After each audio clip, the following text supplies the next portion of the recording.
Dear students, अस्सलाम वालेकुम। आज 25 जून 2020 है। मैं आपकी खिदमत में आपके सब्जेक्ट इंग्लिश का एक टॉपिक जिसका नाम है I can not remember my mother. ये एक पोइम है जो कि रविंद्रनाथ टैगोर ने लिखी है। कल हमने इसके पोइट के बारे में पढ़ा था। आज हम इस पोइम की जो एक्सट्रैक्ट हैं, एक्सट्रैक्ट 1 और एक्सट्रैक्ट 2, इसकी एक्सप्लेनेशन देखेंगे। तो पहले मैं ये स्टेंजास, ये वर्सेस आपकी खिदमत में पढ़ूंगा। पहले स्टेंजास कुछ इस तरह से हैं। I cannot remember my mother, only sometimes in the midst of my play, a tune seems to hover over my playthings, the tune of something that he used to hum while rocking my cradle. तो जैसे कि मैंने कहा है इससे पहले भी कि जब भी आपको एक्सप्लेनेशन देनी हो तो इन लाइन्स का लिखना है, वर्सेस का लिखना है, किस पोइम से लिए गए हैं और किसने लिखा है। तो इनकी एक्सप्लेनेशन हमने इस तरह की है।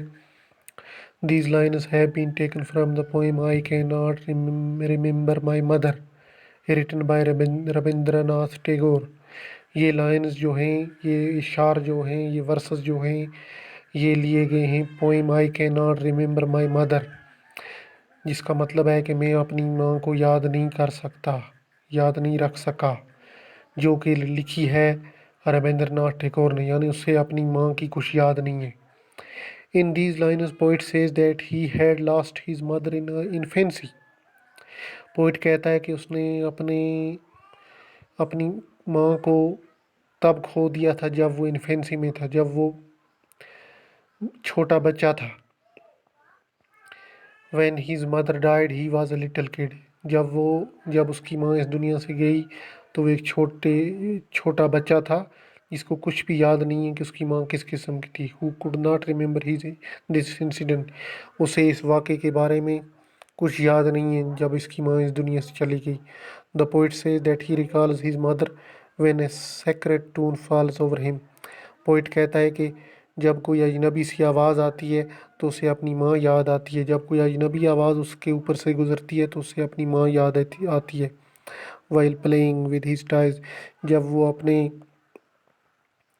खिलौनों के साथ खेलता है तब उसे अपनी माँ याद आती है।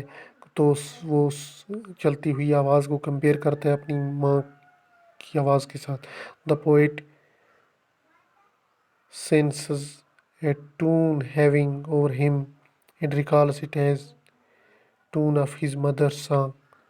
The poet says that a tune hovering over him and recalls it as tune of his mother's song. Poet कहता है कि जब एक मीठी सी आवाज़ चलती है उसके ऊपर से तो वो ये सोचता है कि जैसे उसकी माँ की आवाज़ आई है। एक्सट्रैक्ट 2 इस तरह है। I cannot remember my mother, but when in the early autumn morning the smell of Shuli flowers floats in the air, the scent of the morning service in the temple comes to me as the scent of my mother. The explanation of these lines is as under. Poet says that he cannot remember his mother. Poet कहता है कि वो अपनी माँ को याद नहीं रख सका, याद नहीं कर सकता है। However, a few things remind him of his mother. लेकिन कुछ चीज़ें ऐसी हैं जो इससे उसकी माँ की याद दिलाती हैं।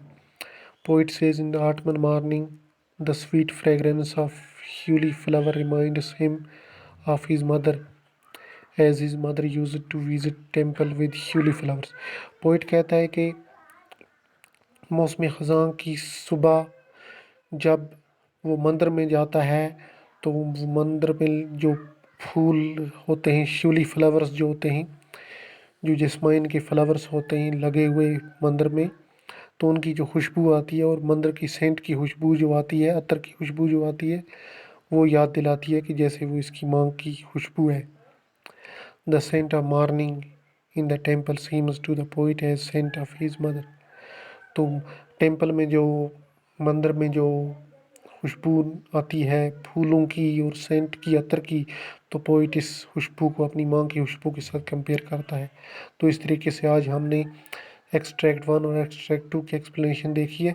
कल इंशाल्लाह एक्सट्रैक्ट नंबर 3 लेके हाज़िर हो जाएंगे और उनकी एक्सप्लेनेशन भी देखेंगे। आज इतना ही। खुदा हाफ़िज़।